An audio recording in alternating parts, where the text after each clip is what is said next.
Halo para viewers, bagaimana kabarnya? Sehat? Di awal film, kita sudah diperlihatkan pertarungan yang sangat epik dari manusia bertopeng. Dari topengnya saja, kita bisa mengetahui kalau itu adalah Kamen Rider. Ya, film yang di-remake kembali setelah 50 tahun lebih dari awal kemunculannya di tahun 1971. Pasti kalian cuma mengetahui kesatria batang hitam, kesatria wajah hitam yang paling populer di serial Kamen Rider. Tidak usah berbacot teriak, inilah dia Shin Kamen Rider. Setelah baku hantam ala-ala Saitama, di mana dengan satu pukulan saja membuat musuhnya langsung modar. Dan ini adalah Hongo, si pemeran utama yang mirip model Londok. Hongo sendiri tidak mengetahui apa yang terjadi pada dirinya. Dia hanya mengingat kejadian sebelumnya saat diculik oleh seseorang dan dibawa ke sesuatu tempat. Namun, sebelum dicuci otaknya, Hongo berhasil dibawa kabur oleh Rukiko yang cantik. Ini orangnya.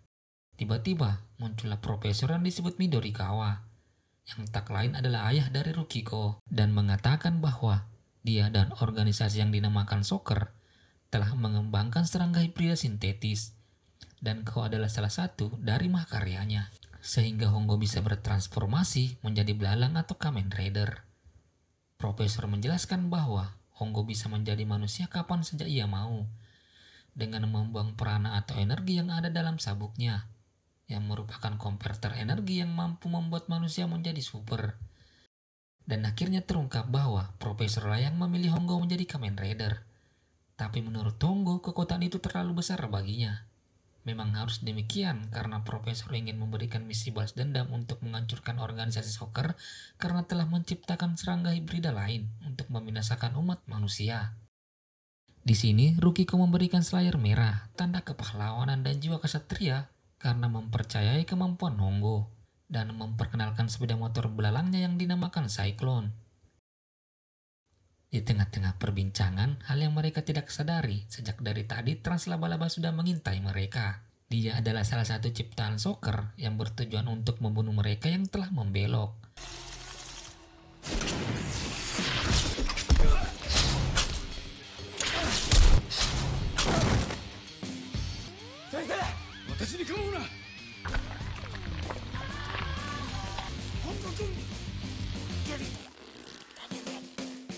Hongo tidak bisa berbuat apa-apa. Tanpa menggunakan topeng itu, dia hanyalah manusia biasa. Profesor pun dibuat modar oleh Trans Laba-Laba. Dan sempat-sempatnya memberikan amanat buat Hongo agar menjaga Rukiko sepenuh jiwa dan raganya. Sebelum ledakan, Hongo berhasil keluar dan mengejar kembali Trans Laba-Laba untuk menyelamatkan Rukiko.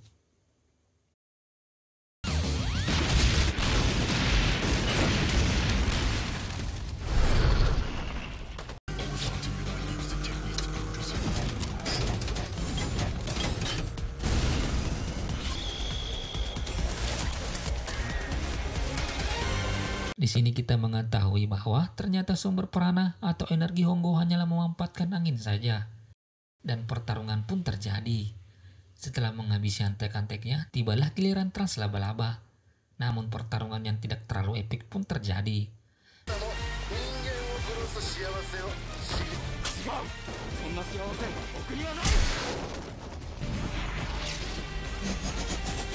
Untuk mengakhirinya, Hongo mengeluarkan tendangan yang menjadi ciri khasnya. Tendangan Rider Kick.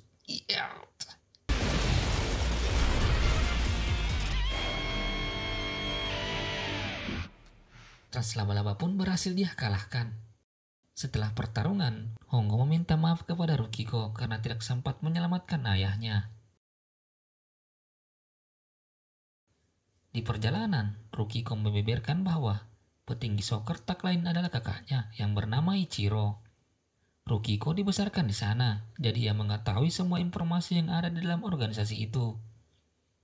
Akan tetapi, sesampainya di tempat persembunyian, mereka telah ditunggu oleh dua orang intelijen pemerintah yang menyebut diri mereka anti-Soccer, yang bernama Tachibana dan Taki, yang berniat untuk beraliansi. Dengan rencana awal mereka akan membasmi Trans Kelelawar. Trans Kelelawar banyak membuat eksperimen dengan memanfaatkan manusia sebagai kelinci percobaannya. Sampainya di sana, ternyata kedatangan Rukiko telah disadari oleh Trans Kelelawar. Saat masuk, Rukiko terkena virus yang telah dibuat oleh Trans Kelelawar dan dijadikan sandera.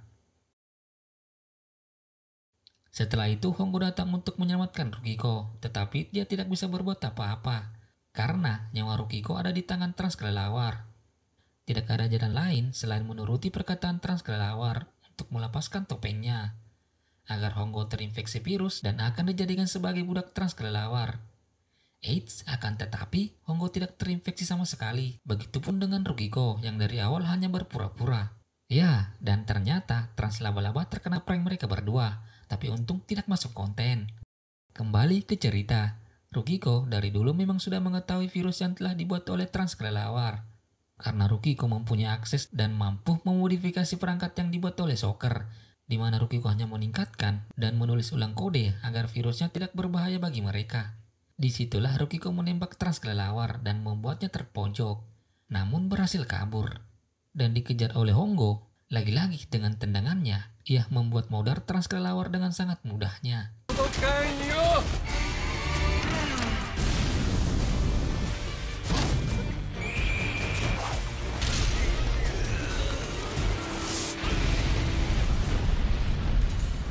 Di hari berikutnya, mereka merencanakan penyerangan lagi. Dengan targetnya adalah Trans Tawon yang bernama Hiromi. Yang tak lain adalah sahabat dari Rukiko semenjak masih di organisasi Shocker. Awalnya mereka hanya ingin bernegosiasi agar Hiromi menggantikan semuanya dan meninggalkan Shocker. Namun Hiromi tidak mau karena keinginannya belum tercapai, yaitu mempunyai klon yang besar dan ingin mengontrol semua manusia yang ada di dunia ini. Contoh kecilnya di kota di mana dia tempati sekarang, di mana orang-orang tunduk dan patuh kepadanya. Akan tetapi malah Hiromi lah yang membujuk Rukiko agar kembali karena apa yang terlahir di Shocker akan kembali ke Shocker. Merasa negosiasinya percuma, dengan berat hati mereka harus mundur. Bukan karena takut, akan tetapi tidak mau ada warga sipil yang menjadi korban. Dan merancang strategi lain. Setelah mencari informasi lebih dalam, Rukiko berhasil menemukan kelemahannya dengan cara menghancurkan atap gedung, karena disitulah letak pemancarnya untuk mencuci otak orang-orang di sekitarnya. Layaknya tower pemancar jaringan, jika kalian hancurkan, maka perangkat atau handphone kalian tidak dapat menangkap jaringan sama sekali. Cobalah kalau tidak percaya. Setelah terjun ala-ala PUBG dengan tendangan tornado, Hongo berhasil menghancurkan atapnya.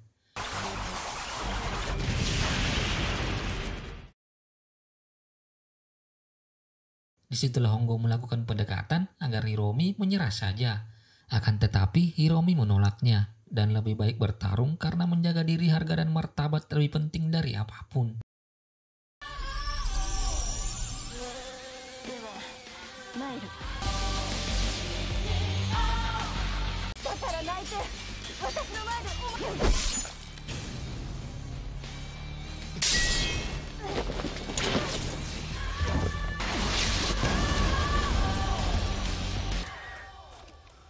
Sama dengan pertarungan yang sebelum-sebelumnya, Hongo berhasil mengalahkannya. Namun tidak sampai modar, karena dari awal Hongo dan Rukiko hanya ingin Hiromi sadar akan perbuatannya. Tiba-tiba muncullah Tachibana dan Taki yang langsung menembak Hiromi dengan peluru khusus yang membuat Hiromi modar. Namun Rukiko dan Hongo tidak dapat menyalahkan mereka berdua, karena mereka hanyalah menjalankan tugas untuk membasmi organisasi Shocker dan antek-anteknya. Dan Rukiko bersedih di pundak Hongo. Beberapa hari kemudian, kita diperlihatkan jasad-jasad para tim khusus yang ingin menghancurkan markas Shocker. Namun mereka terlalu antusias sehingga malah sebaliknya, mereka lah yang menjadi korban. Dan ternyata ini adalah perbuatan dari kakak Rukiko, yang kini telah bertransformasi menjadi trans kupu-kupu. Tapi anehnya, jasad-jasad mereka tidak terdapat luka sama sekali, melainkan tersenyum seakan-akan mereka bahagia. Ternyata yang diambil adalah jiwa mereka menuju dimensi lain, karena tujuan Ichiro adalah menguasai jiwa umat manusia dan membentuk habitat baru. Di sana tidak ada kematian dan tidak ada ketidakadilan. Di markas, Rukiko bercerita kepada Hongo. Awalnya ini juga ide darinya. Akan tetapi, di saat itu dia belum mengetahui apa itu dunia. Namun Rukiko tidak mau Hongo terlibat terlalu dalam, karena ini adalah urusan keluarga. Akan tetapi meski urusan keluarga, namun Hongo sudah terlanjur masuk dan memegang teguh amanat dari profesor. Setelah itu, Rukiko mengupgrade topeng Hongo.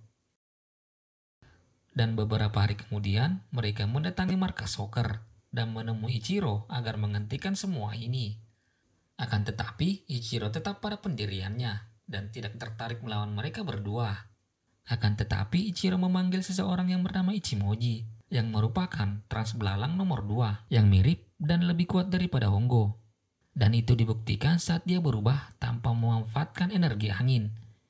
Disitulah Ichimoji menantang Hongo untuk berduel. Akan tetapi, Hongo memutuskan untuk mundur karena tempatnya tidak memungkinkan.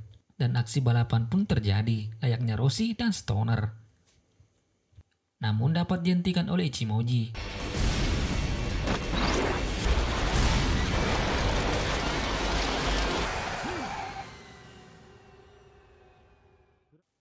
Dan disinilah kita lihat pertarungan mereka berdua. Dan mereka pun beradu haki. Faktanya, Ichimoji telah dicuci otaknya, sehingga dia tidak memiliki belas kasihan dan rasa empati pada musuhnya. Di sisi lain, Rukiko mencari cara untuk menghentikan Ichimoji. Kembali ke pertarungan yang sangat sengit, pertarungan jarak dekat ala-ala Dragon Ball. Meski terlihat keduanya imbang, namun Hongo kalah mental. Ketika itulah Hongo mendapatkan tendangan yang menyebabkan kakinya patah.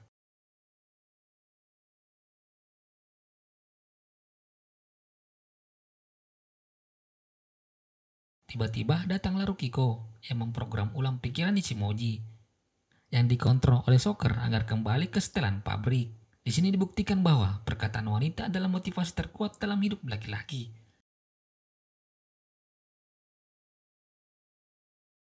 Setelah Ichimoji sadar, Rukiko memberikan selayar merah sama seperti Hongo, tanda keberanian dan jiwa kesatria, dan berharap akan membantu Hongo dalam membasmi organisasi Soccer. Dan tidak lama muncullah trans setengah bunglon dan setengah belalang sembah yang bernama Kamakiri yang menusuk Rukiko dari belakang. Rukiko tidak berdaya dibuatnya, dan ketika Rukiko mau dihabisi, datanglah Ichimoji yang sudah sadar dan mengatakan, "Aku baru saja menjadi musuh Soccer dan akan membela umat manusia." Dengan satu pukulan saja dapat menghancurkan topeng Kamakiri, dan dengan satu tendangan membuatnya modar. Anjir, itu saja ternyata tidak ada apa-apanya. Di sisi lain, kita kembali ke Hongo dan Rukiko, di mana Rukiko yang sekarat dihampiri oleh Hongo. Rukiko mentransfer data dan wasiat ke topeng Hongo, di mana ia sudah mengantisipasi kalau ini akan terjadi, dan Rukiko pun tewas kehabisan darah. Di sini akan saya jelaskan, semua ciptaan organisasi Soccer akan berubah menjadi abu ketika dia sudah mati, agar informasi atau jejak mereka tidak dapat diketahui.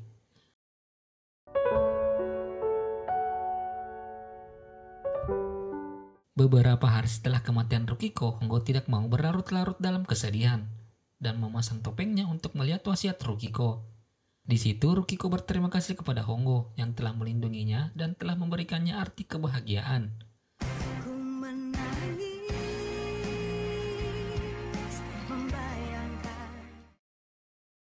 Setelah itu Hongo dan Ichimoji bertemu dengan maksud untuk melakukan kerjasama, melanjutkan perjuangan Rukiko untuk melawan organisasi Soccer. Namun Ichimoji menolaknya karena menurutnya dia hanya dimanfaatkan oleh agen pemerintah. Dia lebih baik berjuang sendiri untuk melawan Soccer. Setelah tiba harinya, di mana misi menjalankan wasiat dan mewujudkan keinginan Rukiko, disinilah akan terjadi adegan-adegan yang epik, di mana Hongo berhadapan dengan gerombolan trans belalang tipe wabah yang memiliki kekuatan setara dengan Hongo. Namun di sini tidak adil karena mereka menggunakan pistol.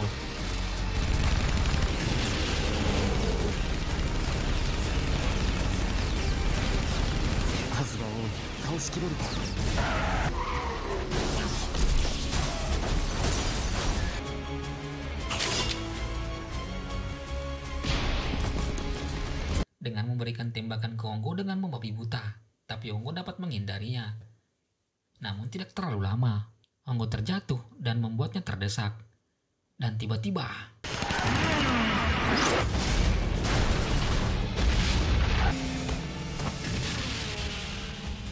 ya, datanglah Ichimoji untuk membantu Hongo sekaligus untuk membalas budi ke Rukiko yang telah menyadarkannya dari belenggu Soccer dan memutuskan untuk bekerja sama. Di sini saya kadang bingung mana lawan mana kawan karena semuanya hampir sama dalam kegelapan. Dan setelah semuanya beres, mereka melanjutkan menuju markas Ichiro. Layaknya laki-laki yang tidak terlalu banyak bacot, mereka langsung bertarung. Dengan tendangan ciri khas mereka berdua, Ichiro mampu menepisnya dengan mudah. karena sistem perana yang Ichiro miliki jauh di atas mereka, layaknya seorang conqueror. Ichiro memperlihatkan wujud trans kupu-kupunya dengan sel putih yang menandakan kebersihan dan kesucian cinta. Dan pertempuran pun terjadi.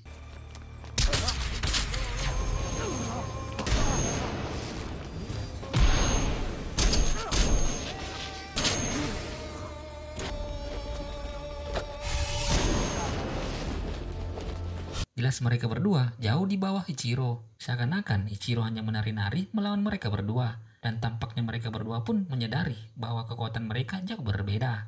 Untuk mengalahkannya dengan melepas topeng Ichiro, yang pernah dikatakan oleh Rukiko dalam wasiatnya. Namun itu bukan perkara mudah. Dengan usaha yang gigih, dengan sundulan Chimoji yang membuat topeng mereka berdua pecah.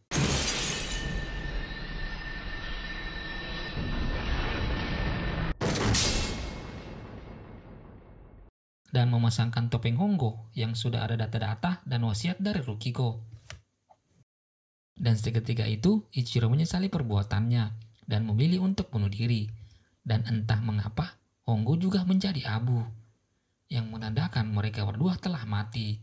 Dan tersisalah Ichimoji yang melanjutkan perjuangan Hongo. Dan tamat, ending yang tidak terduga. Pelajaran yang bisa diambil dari film ini, kalau kalian punya kekuatan, kalian punya kuasa. Jadi jangan salah gunakan kekuasaan kalian untuk mencari cuan. Tai!